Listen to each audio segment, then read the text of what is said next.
ರಾಣೆಬೆನ್ನೂರು ಹಾವೇರಿ ಜಿಲ್ಲೆಯ ಒಂದು ವಿಧಾನಸಭಾ ಕ್ಷೇತ್ರ. ತುಂಗಭದ್ರಾ ನದಿ ಈ ತಾಲೂಕಿನ ಸಂಪತ್ತು. ಇಲ್ಲಿನ ಕೃಷ್ಣಮೃಗ ಅಭಯಾರಣ್ಯ ಏಷ್ಯಾ ಖಂಡದಲ್ಲೇ ಪ್ರಸಿದ್ಧವಾಗಿದೆ. ಸುಮಾರು 400 ವರ್ಷಗಳಷ್ಟು ಹಳೆಯದಾದ 7 ಸುತ್ತಿನ ಕೋಟೆ ಇಲ್ಲಿದೆ. ವಚನಕಾರ ಅಂಬಿಗರ ಚೌಡಯ್ಯರ ಕರ್ಮಭೂಮಿ ಇದು. ಇನ್ನು ರಾಜಕೀಯ ವಿಚಾರಕ್ಕೆ ಬರೋದಾದ್ರೆ 1952ರಿಂದ 2023ರವರೆಗೂ ಇಲ್ಲಿ ಒಟ್ಟು 17 ವಿಧಾನಸಭಾ ಚುನಾವಣೆಗಳಾಗಿವೆ. ರಾಣೆಬೆನ್ನೂರು ರಾಜಕಾರಣದಲ್ಲಿ ಪಕ್ಷಕ್ಕಿಂತ ಜಾತಿ ಮತ್ತು ವ್ಯಕ್ತಿನಿಷ್ಠೆಯೇ ಮುಖ್ಯ. ಕರ್ನಾಟಕ ಕಂಡ ಧೀಮಂತ ನಾಯಕ KB ಕೋಳಿವಾಡ ಅವರ ಕ್ಷೇತ್ರ ಇದು.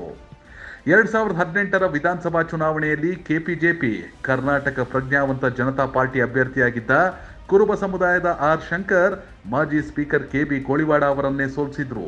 ಹೀಗೆ ಅಚ್ಚರಿಯ ಗೆಲುವಿನ ಮೂಲಕ ಶಾಸಕರಾಗಿದ್ದ R ಶಂಕರ್ ನಂತರ ಶಾಸಕ ಸ್ಥಾನಕ್ಕೆ ರಾಜೀನಾಮೆ ನೀಡಿ ಬೈ ಎಲೆಕ್ಷನ್ ಮೂಲಕ ಬಿಜೆಪಿ ಸರ್ಕಾರ ಅಧಿಕಾರಕ್ಕೆ ಬರುವಲ್ಲಿ ಪ್ರಮುಖ ಪಾತ್ರ ವಹಿಸಿದ್ರು. ದುರಂತ ಅಂದ್ರೆ ಆ ಉಪಚುನಾವಣೆಯಲ್ಲಿ R ಶಂಕರ್ಗೆ ಬಿಜೆಪಿ ಟಿಕೆಟ್ ಅನ್ನೇ ಕೊಡಲಿಲ್ಲ. ಇನ್ನು ರಾಣೆಬೆನ್ನೂರು ಆರಂಭದಲ್ಲಿ ಕಾಂಗ್ರೆಸ್ನ ಭದ್ರಕೋಟೆ ಅಂತಿತ್ತು. ಆ ನಂತರದಲ್ಲಿ ಬಿಜೆಪಿಯು ಇಲ್ಲಿ 2 ಬಾರಿ ಗೆಲುವಿನ ನಗೆ ಬೀರಿದೆ. ಕಾಂಗ್ರೆಸ್, PSP, ಜನತಾ ಪರಿವಾರ, ಜಾತ್ಯತೀತ ಜನತಾದಳ, ಬಿಜೆಪಿ, KPJP ಪಕ್ಷಗಳಿಂದಲೂ ಇಲ್ಲಿ ಶಾಸಕರು ಆಯ್ಕೆಯಾಗಿದ್ದಾರೆ.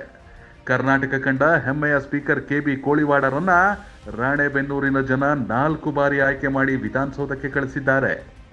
2023ರ ಚುನಾವಣೆಯಲ್ಲಿ KB ಕೋಳಿವಾಡ ಅವರ ಪುತ್ರ ಪ್ರಕಾಶ್ K ಕೋಳಿವಾಡ ಬಿಜೆಪಿ ವಿರುದ್ಧ ಗೆಲುವು ದಾಖಲಿಸಿ ವಿಧಾನಸೌಧಕ್ಕೆ ಎಂಟ್ರಿ ಕೊಟ್ಟಿದ್ದಾರೆ.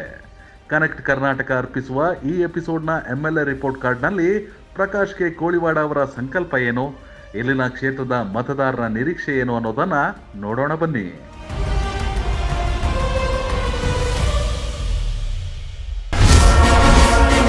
ಕನೆಕ್ಟ್ ಕರ್ನಾಟಕ ಇದು ನಿಮ್ಮ ನೆಟ್ವರ್ಕ್.